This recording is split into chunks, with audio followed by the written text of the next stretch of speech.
Soken.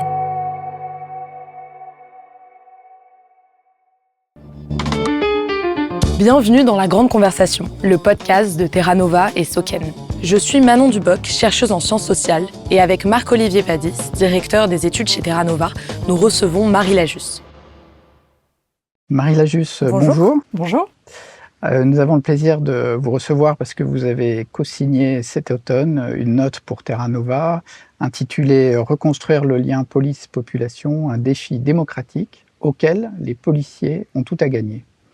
Alors ce lien police-population, on parle de le reconstruire parce il apparaît dégradé aujourd'hui, aussi bien du point de vue de la population qui a le sentiment d'être malmenée parfois par la police et en tout cas d'être défiante par rapport à la police, mais aussi du côté des policiers qui se sentent mal considérés et qui sont parfois eux-mêmes victimes de violences lors de manifestations ou d'autres actions. Alors vous avez un parcours assez intéressant puisque vous avez eu des visions de l'institution policière à des moments de votre carrière très différentes. Vous avez commencé vos études à Sciences Po Paris, puis à l'ENS Ulm avec un intérêt déjà particulier pour les questions sociales. Puis vous êtes devenu commissaire de police et avez occupé différents postes de terrain en lien avec cette institution. Ensuite, vous avez été nommée préfète dans différents départements pendant plusieurs années. On va avoir le plaisir de discuter aujourd'hui de ces liens entre police et population. Alors la première question, c'est quand on est une étudiante à Sciences Po et à Normal Sup, comment est-ce qu'on décide tout d'un coup de passer le concours de commissaire de police ? C'est une combinaison de hasard et de continuité dans mes envies d'engagement. J'ai fait de la sociologie et des études assez classiques, avec malgré tout une envie d'engagement personnel et un intérêt pour l'action publique qui m'a amené à entrer à Sciences Po en même temps qu'à Normal Sup pour préparer le concours de l'ENA. Parallèlement, j'ai toujours eu des engagements associatifs et sociaux. Tout au fil de mes études, j'ai enseigné en prison, j'ai fait du soutien scolaire, j'ai enseigné dans des foyers de travailleurs migrants. Et l'action au plus près du terrain et des réalités sociales était aussi un moteur dans mes intérêts et correspondait à une envie de vie chez moi qui s'est retrouvée dans la police un peu par hasard au détour d'un mémoire de sociologie que j'ai réalisé dans un commissariat de police parce que je m'intéressais aux questions de police et de justice justement du fait de ces engagements associatifs. J'enseignais en prison à ce moment-là. Et les questions juridiques, les questions de marginalité, comment ces personnes, souvent migrantes, à l'époque c'était à la prison de la santé que j'enseignais, se retrouvent dans ces enchaînements de vie, de délinquance, m'intéressaient beaucoup et je me suis dit je vais aller voir côté police comment ça se passe. Avec un regard très ignorant et un peu négatif sur la police, les commissariats de police dont je ne connaissais rien. Et puis en fait, je suis tombée dans un univers qui m'a complètement fascinée, notamment par l'engagement des policiers. Et j'ai trouvé là un sens de l'engagement qui correspondait à l'idée que je me faisais aussi de l'engagement associatif, qui ressemblait à l'idée de ces métiers des humanitaires, par exemple, qui ne rentrent pas là par hasard pour gagner de l'argent, mais pour se faire un cheminement de vie qui correspond à des idéaux, à l'idée d'œuvrer au service des autres. C'est ce que j'ai trouvé très intéressant dans la police et je me suis dit, mais en fait, c'est peut-être ça que j'ai vraiment envie de faire, plutôt que de passer le concours de l'ENA. Vous parlez de cet a priori peut-être un peu négatif sur la police avant d'y mettre les pieds, a priori que je pense une partie des citoyens français peut partager. Et moi, ça m'a frappé dans la note que vous avez écrite pour Terra Nova, à quel point vous insistiez sur le rôle démocratique de la police. Pourquoi concrètement on a besoin de la police aujourd'hui dans une démocratie ? Je pense que tout le monde le perçoit un peu intuitivement, l'idée qu'il faut, comme l'indique la Déclaration des droits de l'homme et du citoyen, une force publique pour garantir les droits du citoyen. Mais après, pratiquement, pourquoi c'est un défi démocratique plus que d'autres services publics ? Je dirais que Une des raisons, c'est le fait que la police, d'une certaine manière, et les forces de sécurité intérieure, police ou gendarmerie, sont aux avant-postes de là où se forge la légitimité des institutions et l'autorité des institutions. J'ai repensé à un sociologue qui s'appelle Erving Goffman qui explique qu'il y a des lieux dans la société qui sont chargés presque pour tout le monde de mettre à l'épreuve les valeurs. Et la rencontre entre la police et la société, c'est un de ces lieux où se noue la question de la bonne acceptation des institutions, de l'autorité qu'elle peut exercer sur les citoyens.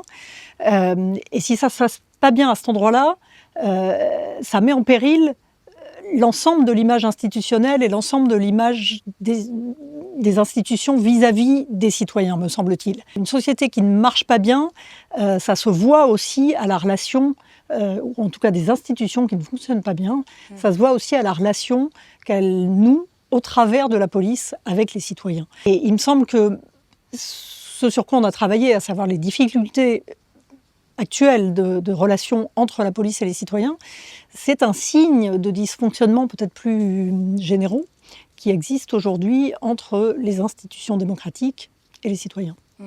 Les missions qui sont assignées à la police sont très larges. Et on est frappé de voir une grande variété de situations où la police doit intervenir. Mais d'après vous, parmi toutes ces situations, qu'est-ce qui est aujourd'hui le plus difficile dans le travail policier ? C'est clairement la relation du quotidien, me semble-t-il. C'est-à-dire qu'il y a une sorte de focus médiatique, notamment autour des forces d'intervention, des interventions coup de poing qui mettraient particulièrement en péril les policiers. Ce que j'ai découvert, moi, dans ma pratique policière, après être passé rapidement du statut d'apprenti sociologue au statut de commissaire de police, c'est que les dangers, ils sont sans doute beaucoup plus dans l'interaction du quotidien, sans cesse susceptibles de mal tourner. Du fait alors certes de l'existence de délinquants ou de personnalités particulièrement problématiques qui peuvent avoir des raisons objectives de se soustraire à la police ou de lutter activement contre la police, mais en réalité la plupart des difficultés se rencontrent lors de contrôles de véhicules sur la voie publique, lors d'interventions à domicile pour des faits qui peuvent apparaître tout à fait anodins, notamment les différends conjugaux, les différends familiaux. C'est là que ça part très souvent en grosse difficulté et que parfois des policiers sont tués ou sont confrontés à la grande violence. Et ça commence souvent par des interactions absolument minimales. Moi, je reste avec le souvenir de mes premiers stages de police. J'étais en stage dans le Val-de-Marne et mon premier stage, je ne l'ai pas effectué dans des quartiers particulièrement sensibles, je l'ai effectué à Vincennes, Vincennes-Saint-Mandé, circonscription. Et j'étais absolument frappée du mépris et de l'agressivité de beaucoup de passants, de citoyens envers les policiers. Une forme de mépris de classe, d'ailleurs. Les policiers étant considérés comme des moins que rien, notamment les policiers en uniforme qui reprennent des cyclistes, des automobilistes garés en double ou en triple fil. Vraiment, on leur répond avec un dédain, avec un mépris qui est insupportable à supporter, à vivre au quotidien. Et de la même manière, quand ensuite j'ai été commissaire de police à Vitry-sur-Seine, qui était mon premier poste titulaire, puis à Créteil, j'ai été frappée de voir, alors là avec des populations complètement différentes de celles de Vincennes, le niveau de tension dans les relations du quotidien, notamment avec les jeunes gens vis-à-vis desquels on est sans cesse dans l'hypothétique débordement des deux côtés. Et moi, le souvenir que je garde, c'est plutôt de me dire, mais comment font ces policiers pour qu'il n'y ait pas plus de dérapages, tout en luttant activement contre les dérapages ou les violences policières. Je suis quand même frappée de l'essentiel de la capacité de calme, des escalades qui sans doute pourraient être accrues, on va en parler, mais que pratiquent les policiers du quotidien face à des circonstances qui sont quand même globalement très susceptibles de difficultés ou de dérapages dans les interactions qui ont lieu sans cesse sur la voie publique. Vous avez parlé déjà un peu des violences policières. Quelque chose qui est relativement nouveau, c'est qu'on voit maintenant des policiers devant le tribunal, en tant qu'accusés, parce qu'il y a eu des enquêtes, on leur reproche des faits. Comment est-ce qu'on en arrive à ces situations où des policiers se retrouvent eux-mêmes devant le tribunal? Eh bien, il me semble que c'est à la fois la conséquence de comportements individuels, mais de mécaniques institutionnelles ou structurelles. Et que quand on réfléchit à l'institution policière, on a le devoir de ne pas s'arrêter au simple comportement individuel, ce que font souvent les politiques. C'est-à-dire que très souvent, la position du ministre est de dire qu'il faut certes que les policiers soient réprimés ou sanctionnés quand ils passent la ligne rouge, quand ils dérapent, quand ils commettent des bavures, mais que ce sont d'une part des actes isolés, ce qui est le cas, au demeurant, ce sont des actes qui ne sont pas généralisés, mais en tout cas, le politique considère que c'est souvent des dérapages individuels, qui parfois d'ailleurs s'expliquent par des circonstances, ce qui est aussi sans doute au demeurant le cas. Mais ce qu'il me semble important d'apporter de plus à l'analyse, dans une réflexion qui peut faire contribuer notamment des chercheurs, ce que nous avons essayé de faire en travaillant à la note qu'a publiée Terra Nova, c'est de regarder dans quelle mesure ces dérapages sont aussi le fait de mécanismes institutionnels qui, me semble-t-il, sont le fait de deux phénomènes conjugués. Un premier qui est celui de la culture et de la méthode policière qui est en lien avec ce que sont les instructions globales, la formation des policiers, la manière dont ils sont amenés à intervenir, on y reviendra sans doute, mais les contrôles d'identité sont par exemple préconisés par l'institution et source de difficultés récurrentes de violences commises par les personnes contrôlées et de violences commises parfois par certains policiers.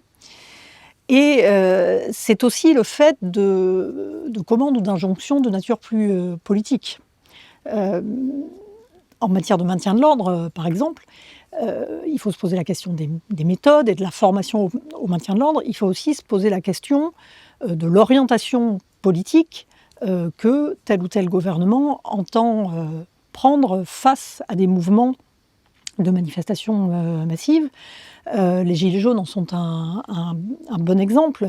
La réponse politique face aux Gilets jaunes n'a pas été une réponse de désescalade politique au sens où le gouvernement aurait pris des mesures d'ordre politique permettant de faire baisser la tension sur la voie publique. Ça a été le cas dans un deuxième temps, mais en tout cas, au départ, ça n'a pas été le cas.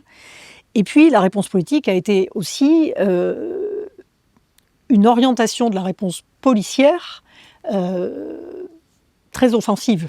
Et ça, c'est décidé à quel niveau? Parce que il faut comprendre que c'est des décisions qui sont prises à l'échelle du gouvernement, au sein du ministère de l'Intérieur, et qui découlent jusque dans chaque commissariat de police.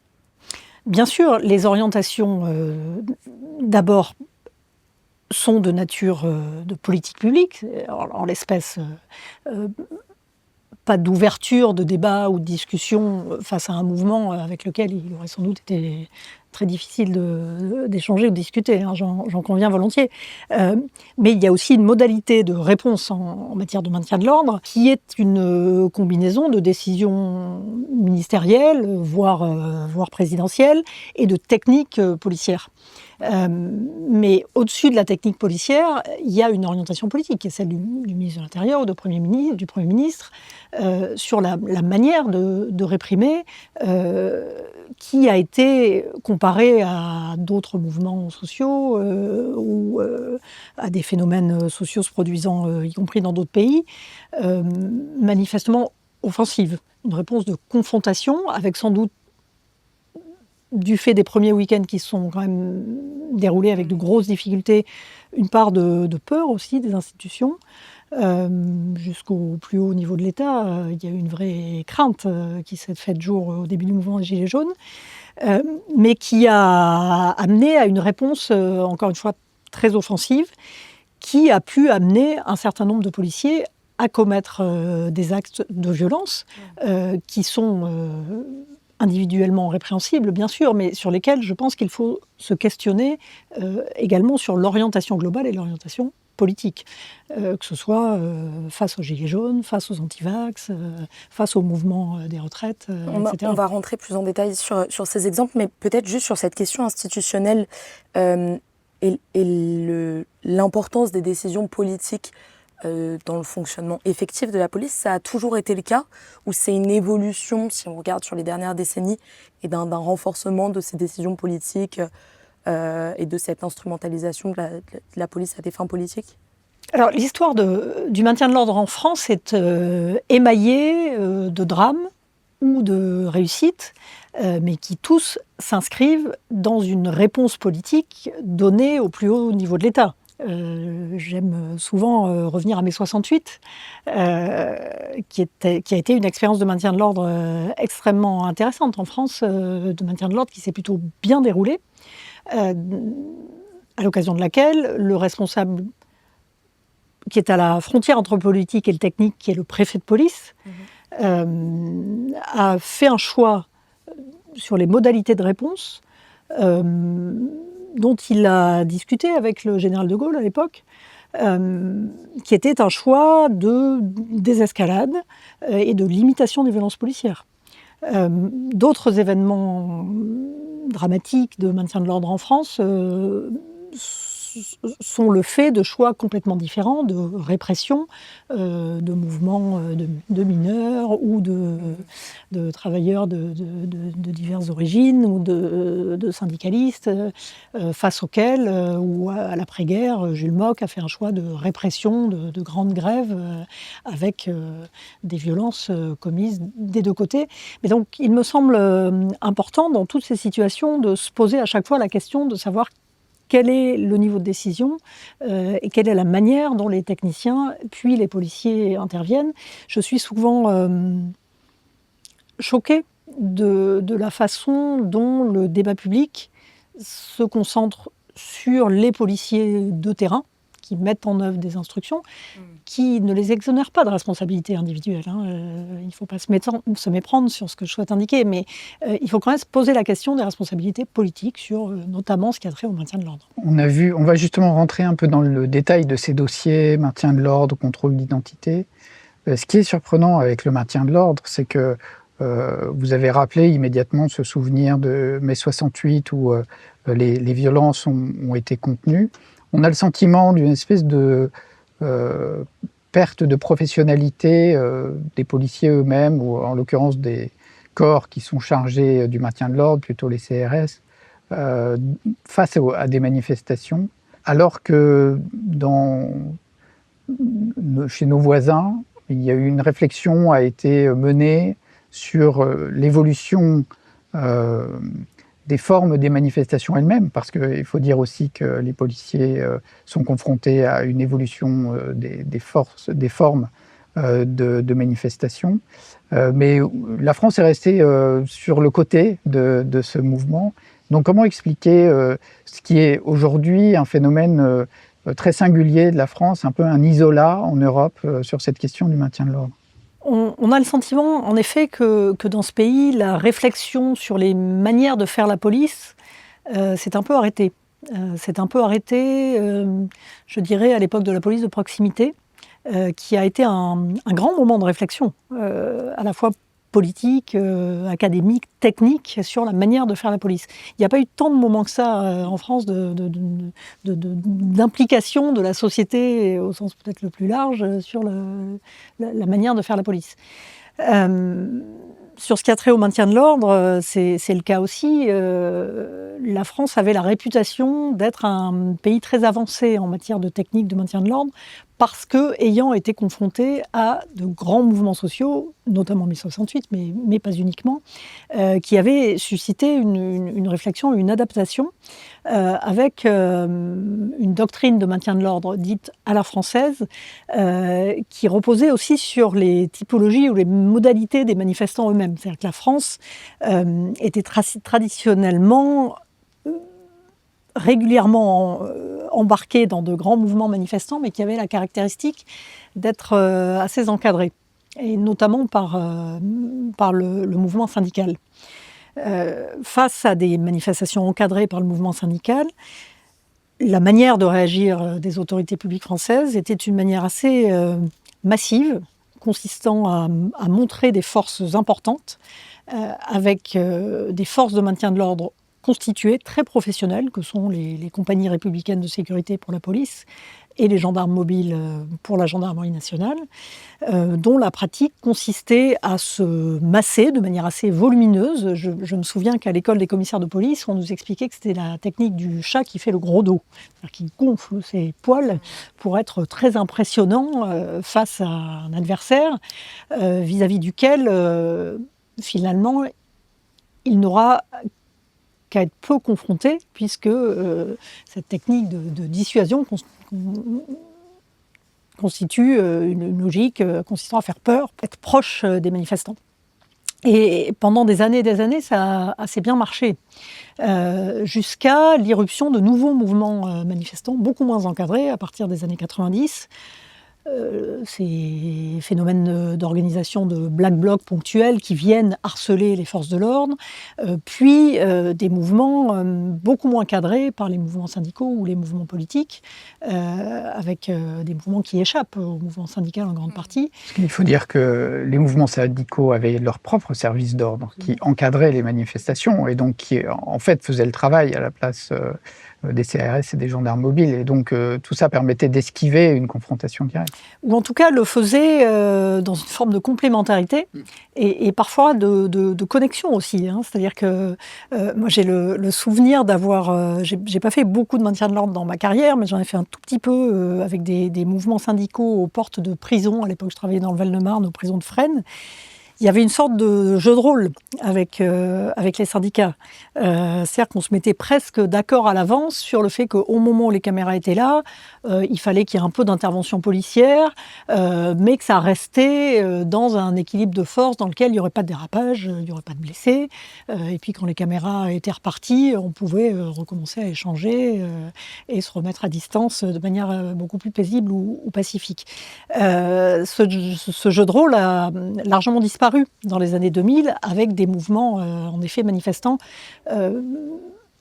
alors plus radicaux, je ne sais pas. Les manifestations très violentes, il y en a toujours eu en France, notamment avec des agriculteurs, des marins-pêcheurs, des mineurs dans les années 70. Il y a eu des moments très très tendus, mais qui fonctionnaient quand même sur cette forme de distance, de répression de loin, dans laquelle les forces de l'ordre allaient assez peu au contact en réalité.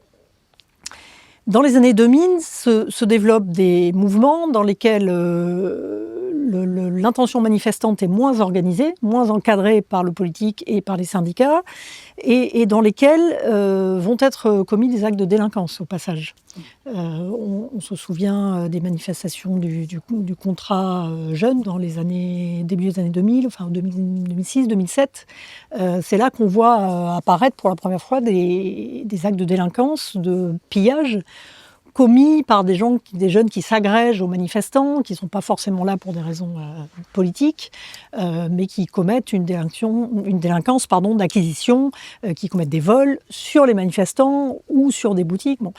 Et à partir de là, la police se met à réfléchir à de l'intervention dans la manifestation pour aller interpeller les fauteurs de troubles. Ce qui est assez nouveau et ce qui présente des risques très important en fait de dérapage, notamment quand on a un mélange complet entre des manifestants pacifiques et des manifestants délinquants, hostiles, violents. Et c'est malheureusement le cas très souvent aujourd'hui lors des manifestations. L'adaptation qui a été celle de la police et de la gendarmerie, consistant à rentrer dans la manifestation pour aller notamment interpeller des fauteurs de troubles, qui apparaît légitime du point de vue de la responsabilité policière, qui est celle d'interpeller les fauteurs de troubles. C'est quand même ça le métier des policiers et des gendarmes. Mais ça pose une question de bon équilibre à maintenir. Et on a eu souvent le sentiment que finalement le devoir d'interpellation des fauteurs de troubles était devenu premier, au risque même de faire basculer des manifestations par une agrégation des manifestants pacifiques avec des jeunes ou moins jeunes interpellés, et par une volonté policière d'intervention parfois très précoce, avec des manifestations de violence policière. Moi, je n'hésite pas à utiliser ce terme. Ça ne veut pas dire qu'elle serait systématique, mais il y a manifestement, comme on le voit lors de procès qui mettent en cause des policiers ayant commis des violences, des dérapages violents qui sont tout à fait inacceptables, mais qui, encore une fois, s'expliquent à la fois toujours par la responsabilité individuelle des policiers ou des gendarmes qui les commettent, mais aussi de circonstances qui les rendent plus fréquents ou circonstances qui sont plus propices à ces dérapages violents. Je me souviens d'avoir rencontré une fois un commandant de CRS qui m'avait dit, et ça m'avait beaucoup éclairé et surpris parce que j'avais pas ça en tête, il m'avait dit « Notre mission, c'est de garantir le droit constitutionnel de manifester ». Et c'est ça la mission première en fait, c'est que les citoyens puissent manifester. C'est extrêmement important de le rappeler. À l'heure où de nombreuses manifestations sont interdites, beaucoup plus qu'il y a 10, 20 ou 30 ans. C'est un phénomène récent, que c'est une accentuation de la restriction de manifester, avec parfois des arrêtés qui sont cassés par la justice administrative, mais pas toujours. Et donc, en effet, il importe de rappeler que le droit de manifester est un droit constitutionnel qui doit être garanti par la police, dont c'est la première mission, mais qui doit aussi être en capacité d'intervenir si des dérapages surviennent ou des infractions sont commises. Mais, encore une fois, la capacité à intervenir au sein de la manifestation doit vraiment être régulée en gardant en tête que la priorité, c'est le bon déroulement global de la manifestation, l'écoulement des flux et la possibilité que les manifestants pacifiques, qui le sont dans leur immense majorité, puissent quitter la manifestation, ne pas se retrouver pris dans une nasse, entre guillemets, comme ça se pratique souvent, ou complètement asphyxiés de gaz lacrymogène. Et ça, vous parliez donc des pratiques manifestantes qui, en effet, avaient changé et avaient aussi conduit à cette espèce de cycle de la violence que vous décrivez. À quel point tous ces dérapages et voire ces violences policières qu'on peut observer aujourd'hui dans les cadres de manifestations sont aussi liées à des directives au sein des commissariats et justement où parfois il y a des interventions policières qui vont susciter un cycle de violence derrière. Elles peuvent être liées à des directives ponctuelles, mais aussi à des méthodes globalement acceptées ou mises en œuvre par les forces de police. Je pense par exemple au fait que trop souvent, me semble-t-il, les forces de police et les autorités préfectorales qui les encadrent vont mettre en œuvre, face à des manifestations revendicatives avec des risques de dérapage, les mêmes pratiques d'encadrement que vis-à-vis de mouvements festifs ou d'événements d'ordre public qui ne sont pas des manifestations revendicatives. Je pense par exemple à ce qu'on a appelé, ou ce que la presse a appelé le fiasco du Stade de France en 2022, événement festif s'il en est, un match de football, avec de très nombreux supporters venant d'Angleterre, qui ont la réputation d'être des supporters difficiles, supporters violents, réputation un peu ancienne, qui ne correspond plus à la réalité. Quoi qu'il en soit, la police française s'attend à avoir des supporters violents. Et elle pratique, de manière un peu générale, l'encadrement des événements sportifs ou des événements festifs, un peu de la même manière qu'elle pratique l'encadrement des manifestations. C'est-à-dire dans une logique dans laquelle les policiers sont prêts à faire face à des débordements, mais sont finalement peut-être plus prêts à faire face aux débordements qu'à l'écoulement des flux pacifiques. Et par exemple, ce que d'autres pays savent gérer, à savoir l'information du public, par des haut-parleurs omniprésents, par des écrans qui indiquent la direction qu'il faut prendre. C'est présent aux alentours du Stade de France, mais c'est quand même pas si clair la gestion des flux aux alentours du Stade de France. Et finalement, ce manque de communication avec la population se rendant sur les lieux, va se combiner avec la présence de quelques délinquants fauteurs de troubles pour conduire à une situation dans laquelle, y compris des supporters parfaitement pacifiques, supporters anglais, se sont retrouvés à faire face à des policiers dans une posture de confrontation avec des dérapages violents qui ont été largement critiqués. Beaucoup de spectateurs, de téléspectateurs ont cet événement en tête. Mais c'est une illustration d'une inadaptation de la méthode et de la réponse policière à l'événement qui est en train de se dérouler. Qui était festif. Et justement, il y a eu une victoire donc là, du PSG à la Ligue des Champions. Est-ce que vous observez une différence dans la manière dont ça a été géré du point de vue policier et surtout, je pense à la nuit de fête qu'il y a eu après, où il y a eu certains dérapages policiers moins massifs qu'en 2022. Est-ce que vous analysez une différence ? Pour être parfaitement honnête, je ne souhaite pas m'engager dans l'analyse détaillée des événements de ce week-end dont je n'ai qu'une connaissance très superficielle. Il me donne quand même l'occasion de rappeler que l'autorité de direction à la fois politique et technique est très importante dans la gestion du maintien de l'ordre. Je ne sais pas s'il y a eu des dérapage ce week-end ou pas, mais je souhaite rappeler qu'il y a des manières différentes de gérer un événement et que manifestement celui de 2022 s'est passé beaucoup plus mal, il y avait beaucoup moins de monde que pour les festivités suivant la victoire du PSG ce week-end, et les événements de 2022, enfin la finale de l'UEFA de 2022 s'est passé manifestement beaucoup plus mal que ce qui s'est déroulé ce week-end.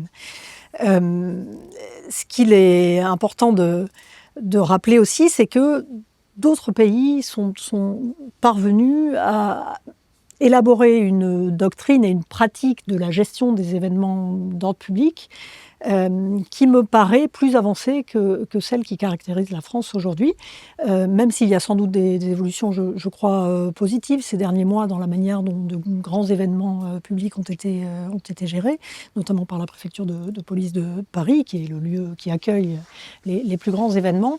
Il me semble que la France a besoin de réfléchir à la fois à ses méthodes d'ordre public et aussi à sa pratique de la police du quotidien. Alors justement, sur ces questions de maintien de l'ordre, on voulait vous montrer une vidéo qui concerne les violences qui avaient eu lieu à Sainte-Soline et sur le rôle des gendarmes. Je vous laisse la regarder. Les piétons des gendarmes ont filmé sous tous les angles cette journée de manifestation et d'affrontement.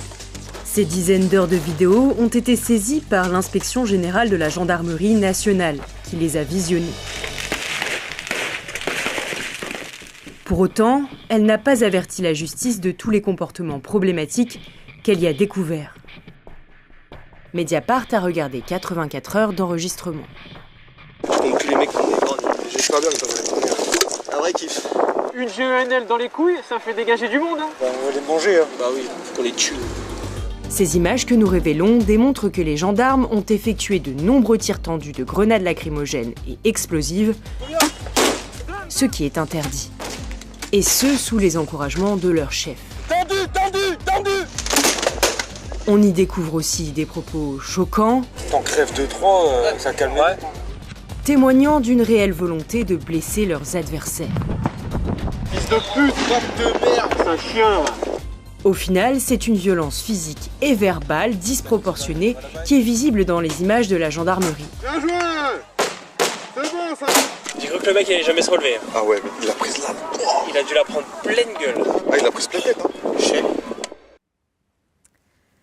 Donc ici, ce sont des gendarmes et non des policiers. Mais qu'est-ce que cette vidéo nous dit justement de la dégradation du lien et de la manière dont les forces de l'ordre en général pensent leur rôle dans ces questions de maintien de l'ordre? En réaction à cette vidéo, comme à de nombreuses vidéos qu'on voit diffusées dans les médias sur des dérapages, des violences policières, des propos scandaleux tenus par des policiers ou des gendarmes, d'abord, ma réaction personnelle, j'ai envie de pleurer à chaque fois parce que c'est le métier que j'ai choisi, que j'ai exercé pendant 15 ans et dont j'ai l'impression qu'il dérape peut-être de plus en plus. Alors c'est très difficile de juger des évolutions en la matière, mais c'est à l'opposé de l'idéal que j'avais, que j'ai toujours, et qui est celui de la plupart, de l'immense majorité des policiers et des gendarmes qui rentrent dans ce métier. Ce que dit ce type de, pas de vidéo, mais de comportement, c'est le problème sans doute des cultures individuelles de ces policiers ou de ces gendarmes, de leur motivation, mais c'est aussi toute la chaîne de responsabilité. C'est-à-dire que, où sont les encadrants intermédiaires de premier niveau lors d'une manifestation comme celle-ci, qui entendent, voire qui partagent ces propos. Les vidéos de Sainte-Soline montrent qu'il y a des encadrants qui tiennent ce type de propos ou qui encouragent leurs troupes à tenir ce type de propos. Où sont de ce fait les réponses disciplinaires et judiciaires qui auraient dû avoir lieu bien avant que Mediapart diffuse ces vidéos? Et puis où sont les responsabilités politiques de ministres ou de préfets qui ont pris la décision d'un dispositif de maintien de l'ordre qui, en amont même de la manifestation, était monté en intensité, en épingle, comme allant être une grande confrontation. Ça a été très affiché, très affirmé, cette conflictualité revendiquée par le politique, avec des opposants eux-mêmes sur une position politique, dont le mouvement avait été dissous. Enfin, il y a une forme d'antagonisation de la relation entre les forces de l'ordre et les manifestants, à laquelle tout le monde contribue, à toutes ces échelles et à tous ces niveaux. Donc ça pose la question des réponses. Évidemment qu'il faut poursuivre ces policiers ou ces gendarmes, en l'espèce, pour ce dérapage, mais il ne faut pas s'arrêter à la responsabilité individuelle. La thèse assez originale que vous avez souhaité défendre dans le rapport de Terra Nova, c'est que, comme le dit le titre que j'ai indiqué tout à l'heure, finalement les policiers eux-mêmes sont perdants dans cette situation. On a l'impression qu'il y a un discours peut-être ministériel ou de la hiérarchie qui consiste à dire il faut tenir le rapport de force et le gagner. Mais en fait, ce faisant, il dégrade le lien de confiance avec la population. Et s'il n'y a pas ce lien de confiance, la police ne peut pas travailler. Donc, comment défendez-vous en fait cette idée qu'aujourd'hui les policiers sont eux-mêmes perdants de la situation? Peut-être en revenant sur une constatation que j'ai pu faire dans d'autres pays. Il se trouve que j'ai eu la chance d'étudier un peu la police dans d'autres pays, dans des pays anglo-saxons, dans lesquels la forme de détestation qui existe en France de la part d'une partie de la population pour les policiers et les gendarmes n'a nul équivalent. C'est vraiment une spécificité française que de ne pas aimer les flics, les gendarmes. Alors c'est sans doute pas la totalité de la population. Il y a certains sondages ou enquêtes d'opinion qui disent que la confiance dans la police, on y reviendra volontiers, mais reste à des niveaux élevés. Mais quand même, en France, on n'aime pas trop les gendarmes. C'est pire qu'avant? En tout cas, les études d'opinion, il n'y en a pas assez, me semble-t-il. Il faudrait qu'on en fasse plus, des études de cette question de la relation entre police et population, mais ça s'est dégradé, oui, notamment depuis la période des attentats où il y avait eu une forme de sursaut dans le respect et l'admiration affichée par une partie de la population. Ça s'est dégradé pas mal depuis, ouais. En France, nous sommes face à des institutions policières et de gendarmerie qui semblent avoir oublié que leur premier objet, c'est la protection du citoyen, plus que la protection des institutions et de l'État, même si évidemment ça fait partie de leur mission, mais la relation avec la population est beaucoup plus forte et beaucoup plus confiante dans la plupart des pays du monde, et notamment dans les pays anglo-saxons, qui ont une histoire tout à fait différente, avec des polices plus locales, historiquement, là où la France a centralisé ses autorités de police et de gendarmerie dans une volonté d'affirmation du pouvoir étatique. Les polices locales des pays anglo-saxons sont généralement dans un lien infiniment plus étroit, avec une logique de rendre compte auprès des autorités locales, mais aussi du citoyen, qui fait en sorte qu'il y a une forme de reconnaissance, de connaissance mutuelle. On parle dans les pays anglo-saxons de police communautaire. Ça n'a pas du tout le même sens que ce que l'on entendrait en France. Ce sont des forces de police qui sont proches des communautés dans lesquelles elles vivent, en interaction régulière avec le citoyen. Un des points de friction en particulier concerne les contrôles d'identité qui s'adressent particulièrement aux jeunes et aux jeunes de minorités visibles. Parmi les différentes fonctions que vous avez occupées, vous avez été préfète déléguée à l'intégration dans les Bouches-du-Rhône. Mais est-ce que ce n'est pas aujourd'hui justement un de ces points de difficulté de l'intégration, que ces pratiques récurrentes de contrôle d'identité? Je crois que dans le rapport de Terra Nova, il y a le chiffre de 47 millions qui est donné, 47 millions de contrôles d'identité par an, sur un segment de la population très identifié, toujours le même, et pour une efficacité dont on peut largement douter. Absolument. Je vais me permettre un retour en arrière sur ma carrière personnelle. Au moment où est sorti en France un rapport de la Fondation Soros sur le caractère discriminatoire des contrôles d'identité, qui montrait très bien que la chance ou le risque d'être l'objet d'un contrôle d'identité était très différencié selon son appartenance sociologique et même son apparence physique. Et le fait d'être racisé, comme on dit aujourd'hui, ainsi que d'être assimilable à un jeune de banlieue avec des traits caractéristiques vestimentaires notamment, amené à un risque infiniment plus grand, enfin en tout cas beaucoup plus grand d'être contrôlé.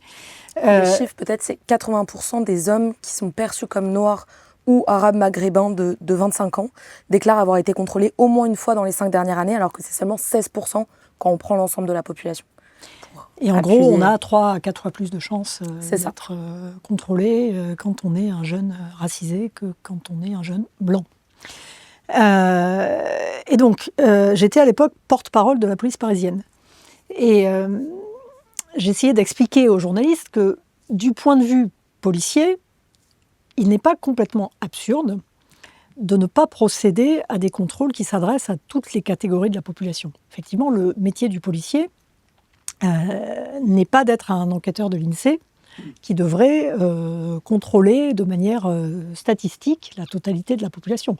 Le métier du policier, c'est de rechercher, notamment dans une période très guidée par la politique du chiffre, de rechercher la possibilité de faire des bâtons statistiques de découverte d'infractions. Par exemple, de découverte de boulettes de shit, d'armes blanches, voire même d'outrage, qui compte pour un bâton d'infraction constatée. Et malheureusement, les faits sociaux étant ce qu'ils sont, souvent tristes, de fait, on a plus de chances de trouver des boulettes de shit, des armes blanches, voire même des outrages, quand on s'adresse à une population masculine, jeune, originaire de quartiers défavorisés, dans lesquels, de fait, la délinquance est plus fréquente pour des raisons sociales sur lesquelles on pourrait revenir. Mais quoi qu'il en soit, c'est pas complètement absurde du point de vue de la logique de recherche de la bâtonite de contrôler de manière discriminatoire. Mais c'est extrêmement problématique pour ce que ça suscite dans la population comme rejet des autorités policières. Et donc moi je considère que la bonne réponse face à ce problème majeur qui est celui des contrôles d'identité qui ciblent de manière totalement discriminatoire les populations minoritaires et sans doute déjà largement très défavorisées dans la société française, c'est sans doute pas de contrôler tout le monde de manière égalitaire, c'est plutôt de se poser la question de ce à quoi servent ces contrôles d'identité. Finalement, ces contrôles d'identité, ils ramènent du chiffre, sans doute, mais du chiffre sur quoi? Est-ce que le fait de trouver des boulettes de shit ou des armes blanches ramène finalement beaucoup plus de sécurité dans les quartiers dans lesquels on procède à ces contrôles d'identité? Est-ce que cela protège nos concitoyens? Finalement, je ne suis pas sûre. Et je crois que la police, dans bien des dimensions, a un peu oublié de se poser des questions fondamentales comme celle de la finalité des opérations auxquelles on procède et de l'impact de ces opérations sur une relation quotidienne avec nos concitoyens qui peut être aussi un vecteur d'efficacité policière. Et c'est ce que montrent bien des études, notamment dans les pays anglo-saxons, malheureusement j'y reviens souvent, mais au Canada ou aux États-Unis, on a montré à quel point la qualité de la relation entre la police et la population, c'est aussi une manière d'améliorer l'efficacité policière. Ce qui me paraît malheureusement très souvent oublié dans les pratiques que nous connaissons dans notre pays. Et le délit de faciès dans ces contrôles policiers, vous l'expliquez principalement par cette politique du chiffre ? Alors, le terme de délit de faciès peut poser problème parce que s'agit-il d'un délit ? En tout cas, il s'agit de discrimination. Je pense que ça s'explique en grande partie par cette logique de politique du chiffre. Les phénomènes de racisme dans la police, sans doute faut-il en parler aussi, et sans doute existent-ils, ils sont peu documentés. Et je crois que d'une manière générale, on aurait besoin d'avoir plus de travaux sur les pratiques policières, sur les pratiques des gendarmes, et plus de formation et d'intervention institutionnelle pour lutter contre ces phénomènes. Ils sont parfois réprimés. Il existe des policiers qui ont été, ou des gendarmes qui ont été punis pour des faits avérés de racisme, mais je ne suis pas convaincue que ce soit une préoccupation absolument centrale dans l'institution policière ou dans l'institution gendarmerie nationale. Alors que, à mon sens, ça mériterait de l'être, dans la mesure où les faits rapportés de comportements discriminatoires ou racistes sont importants.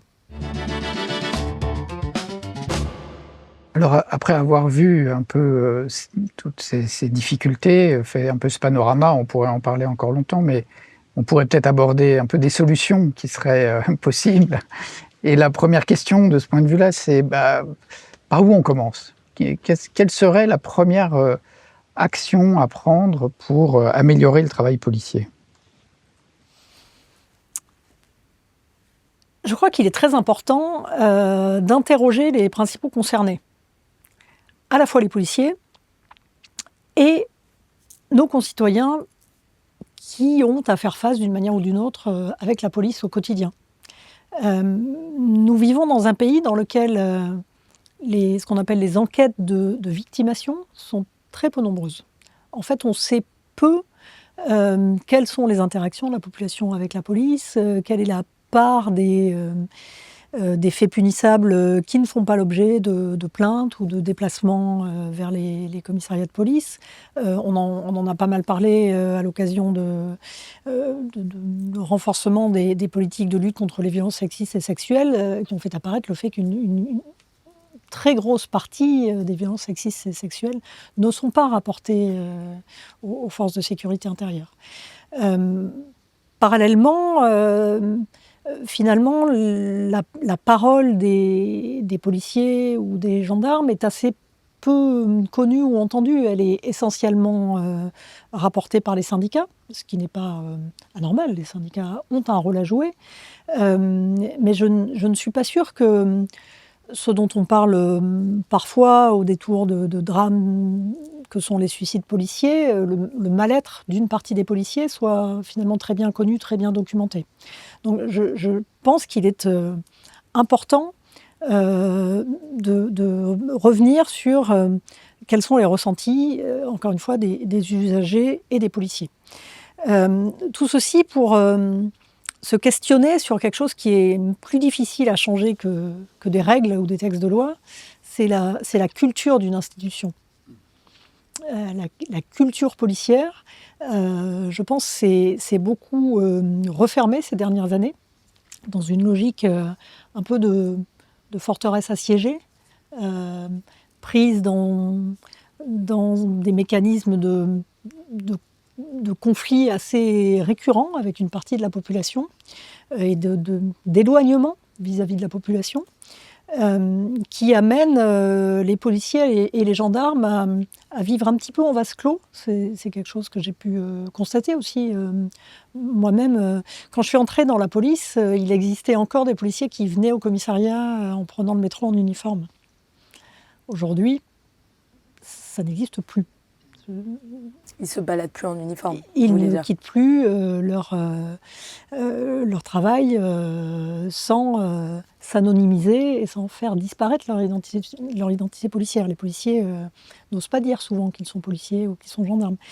Il y a vraiment une distance qui s'est accrue et qui a sans doute suscité le fait que cette culture policière s'est éloignée d'une partie de la population et malheureusement a sans doute été encouragée par une politique de sécurité qui est de la responsabilité des autorités institutionnelles, qui n'a pas cherché à atténuer la conflictualisation et qui au contraire parfois la mobilise pour de mauvaises raisons politiques.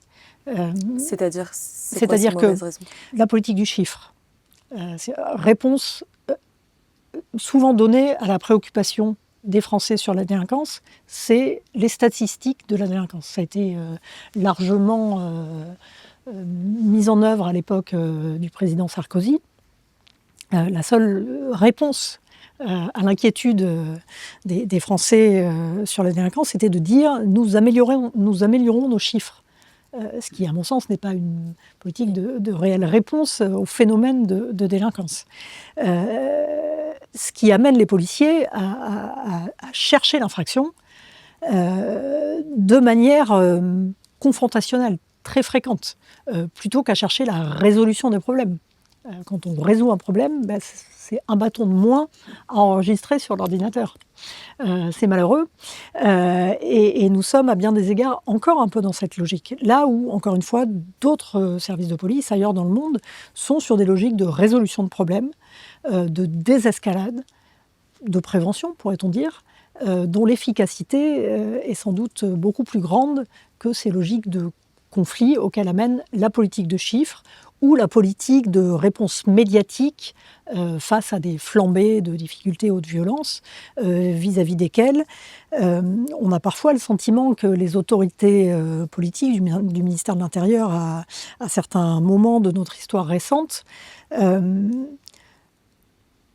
ont plutôt cherché à criminaliser un certain nombre de manifestations. Je pense par exemple au mouvement des retraites. Au fil duquel on percevait une volonté du gouvernement de montrer de la manière la plus forte possible à quel point ce mouvement était brutal, violent, en dérapage constant, quitte à ce que les forces de police aient eux-mêmes une réponse qui puisse susciter ce type d'image sur les chaînes d'information en continu. Là, on parlait donc des remèdes à une échelle assez haut des autorités publiques.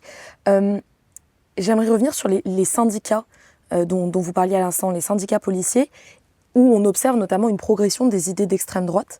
Quel est le poids de ce discours politique qui est tenu par les forces syndicales et quel est le poids de ces idées au sein des policiers eux-mêmes ? Très honnêtement, je suis trop éloignée de la vie des commissariats au quotidien pour pouvoir me prononcer avec beaucoup de pertinence là-dessus. En revanche, ce que je vois, c'est le jeu de relations très fortes entre les autorités politiques et les syndicats, laissant beaucoup la parole aux syndicats et passant des accords aussi de fonctionnement avec les syndicats, y compris quitte à accepter un certain nombre de donner satisfaction à un certain nombre de demandes. Certains politiques se sont engagés, par exemple, sur l'idée d'une présomption de légitime défense, qui est une demande des syndicats qui me paraît extrêmement problématique. Parce que le cadre légal existant, imposant que la légitime défense soit démontrée face à une violence imposée de l'autre côté, me paraît une nécessité dans un état de droit, tout simplement. Mais pour revenir aux syndicats, Le rôle est majeur et le dialogue syndical s'impose face à toute organisation institutionnelle et professionnelle.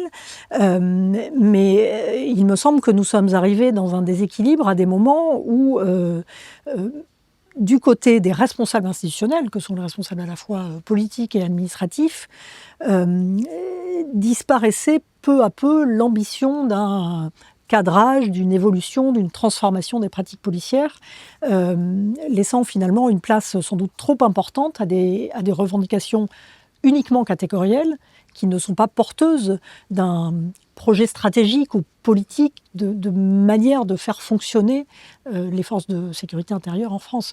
Que les syndicats aient une position de défense catégorielle, c'est normal, mais que les autorités politiques n'aient pas de vision du rôle et du fonctionnement stratégique des forces de sécurité intérieure, ça m'apparaît plus problématique. Mais est-ce qu'un des problèmes qu'on a, c'est pas que le poste de ministre de l'Intérieur est devenu un marchepied politique très efficace, ce qui n'a pas été pendant longtemps, où les ministres de l'Intérieur jouaient leur rôle de ministre de l'Intérieur, ça ne leur ouvrait pas une carrière vers un poste de Premier ministre, voire de président, comme on l'a vu depuis Nicolas Sarkozy. Et donc, est-ce que cette politisation du rôle de ministre de l'Intérieur n'est pas aussi une difficulté ?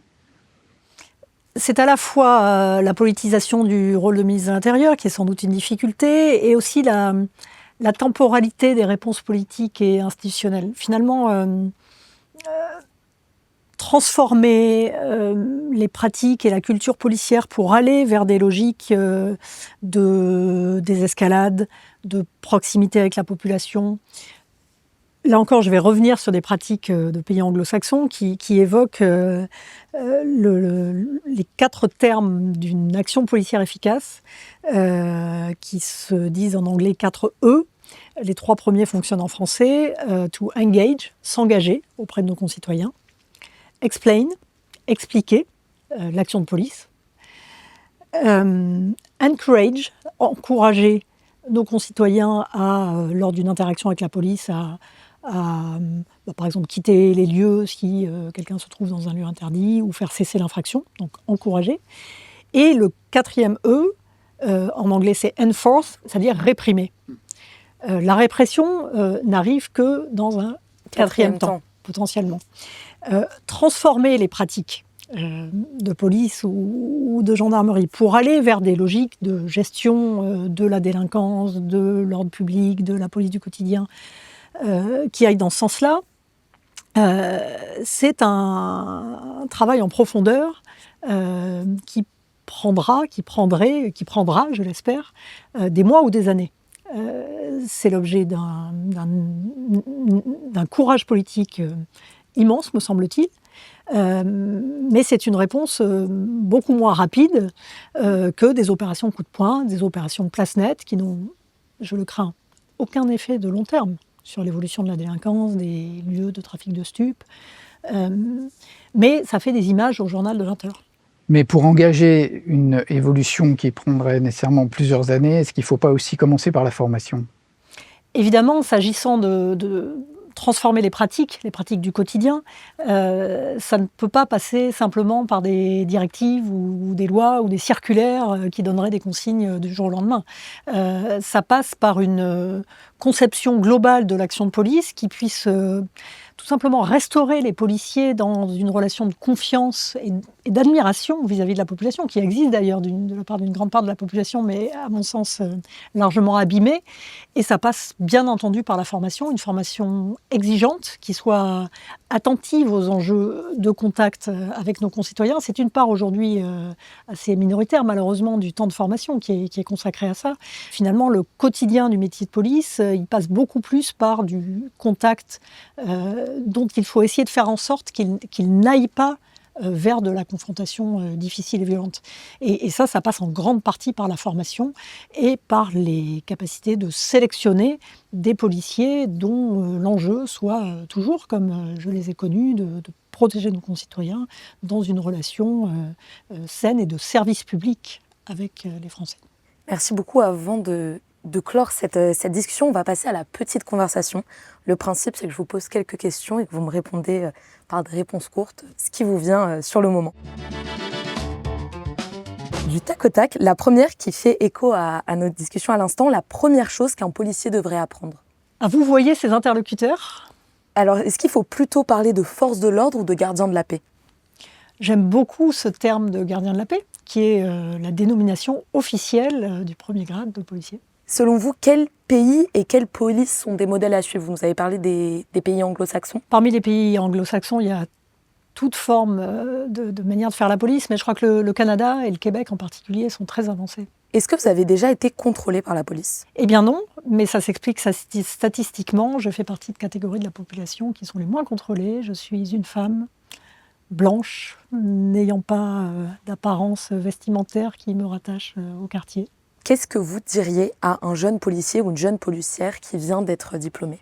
De garder toujours en tête les raisons pour lesquelles il est rentré dans la police. Les policiers, dans leur immense majorité, rentrent dans la police pour sauver la veuve et l'orphelin, pour être au service de leurs concitoyens, et il faut qu'ils le restent au fil de toute leur carrière.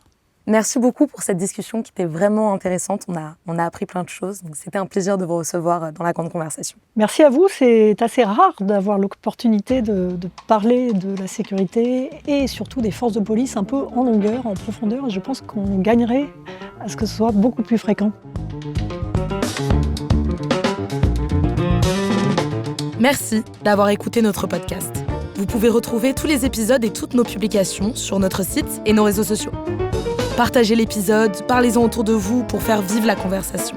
Et à dans 2 semaines pour le nouvel épisode.